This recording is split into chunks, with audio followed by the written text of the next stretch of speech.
Welcome back, peoples. This is the Somatic Side of the Working with Feeling podcast. On these alternating episodes, we get into some of the details around the science behind concepts that arose in the prior interview conversation. We will, of course, cover some tangible practices that you can add to your toolkit in order to become even more emotionally fluent and capable at working with feeling.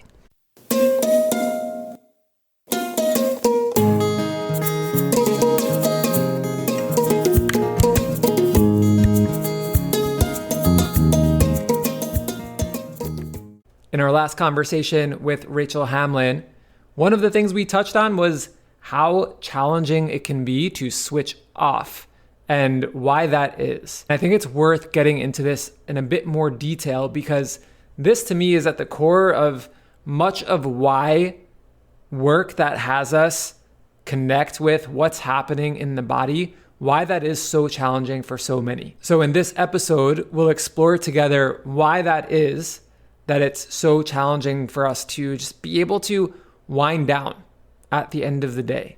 So many of us experience that challenge. So what are some things we can do about that? And how can having a more detailed understanding of what's actually happening there support us in connecting with a little bit more compassion for that very human experience? This is really our nervous system operating as it's intended to operate.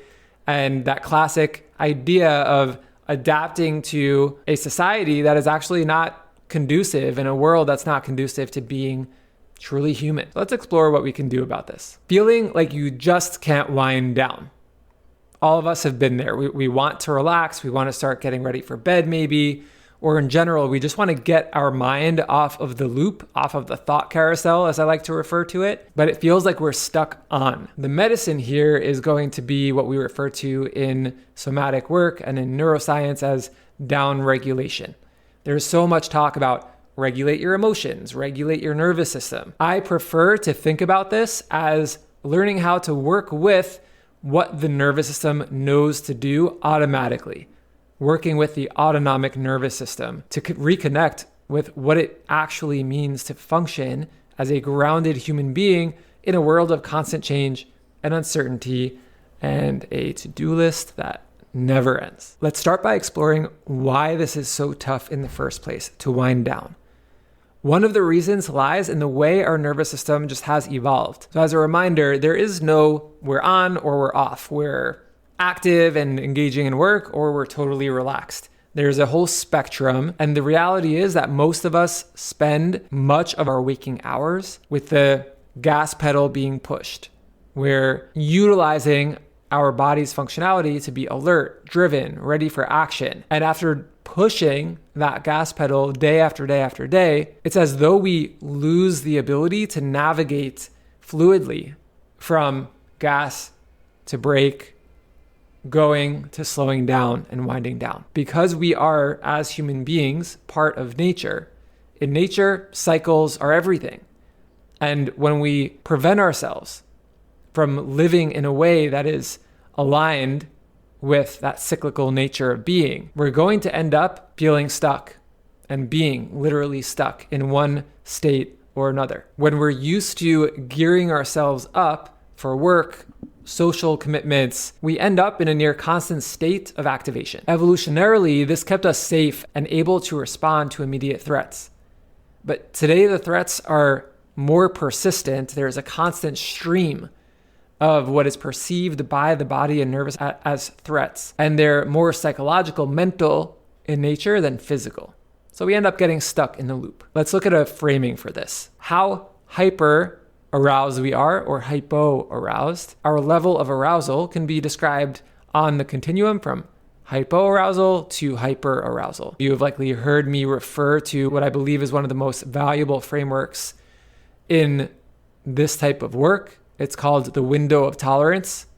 It was developed by Dr. Dan Siegel, a psychiatrist. And this window of tolerance reflects the optimal zone of nervous system functioning. Tolerance refers to the ability to handle the day-to-day things that are happening in life as a human being. When our nervous system is grounded, so to speak, when we're centered, we're in that optimal state of nervous system functioning. We're not too low on the arousal scale, and we're not too high outside of that window. It's within that optimal zone that we have the ability to up or down shift as we need to, as the situation calls for. But when we're spending a lot of time outside of that window, we're in either that hyper arousal, fight, flight, hypo arousal, freeze, fawn, appease, that go, go, go to no, no, no.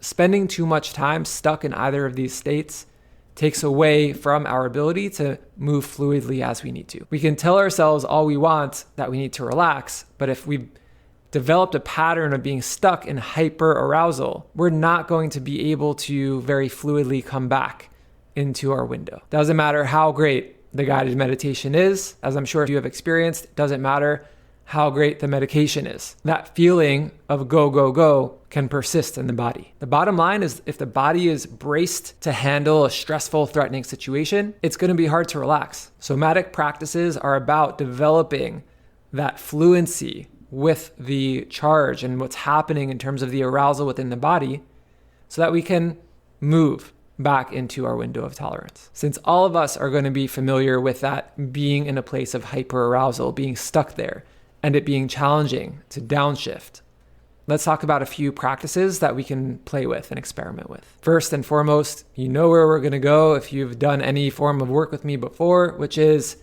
breath.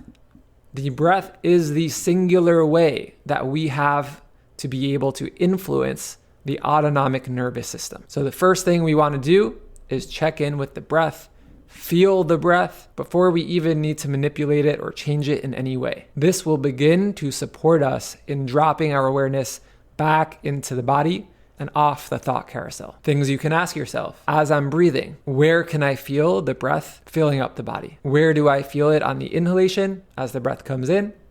Where do I feel it on the exhalation? What does it feel like? Is there a temperature to it?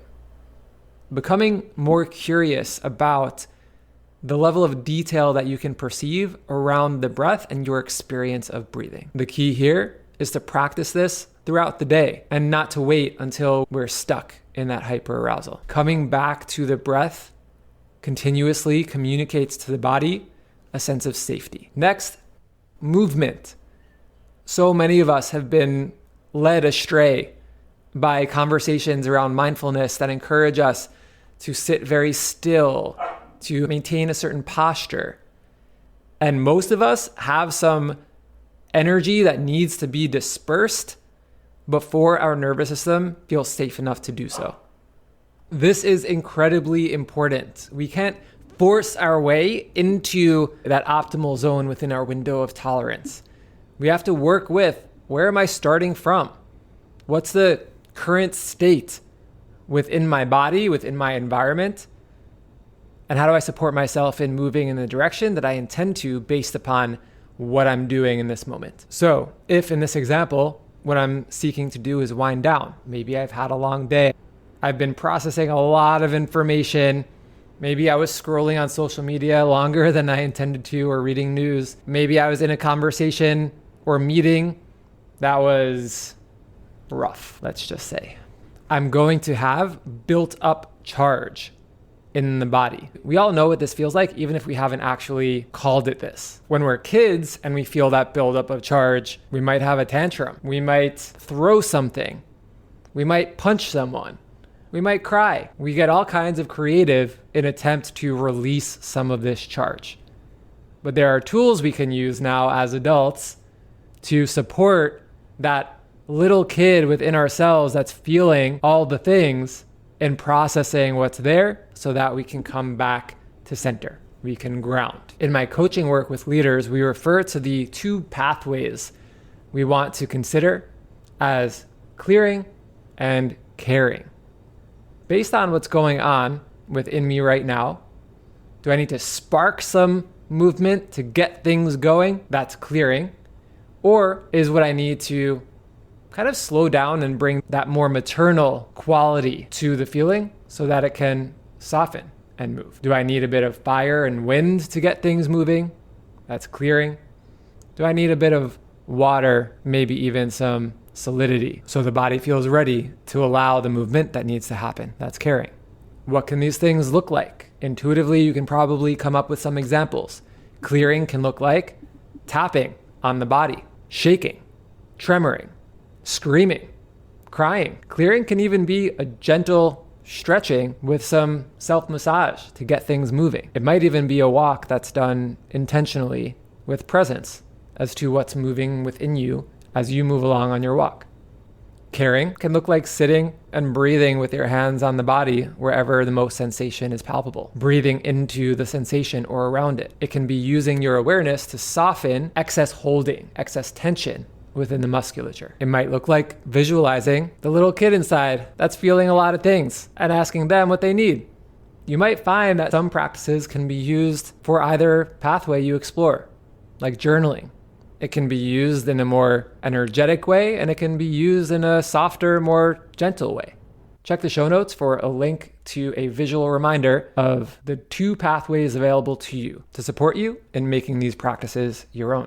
What I encourage you to do is not to take any of this that I'm saying as a prescription, but instead to use it to inspire your own personal exploration of what works for me in different situations. How do I know?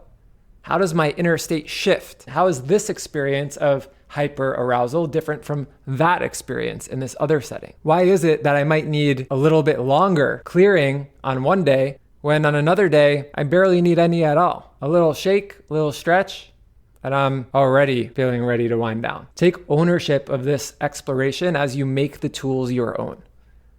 That is embodiment. That is somatics. Your body, your relationships, your previous history and experience, your day-to-day life.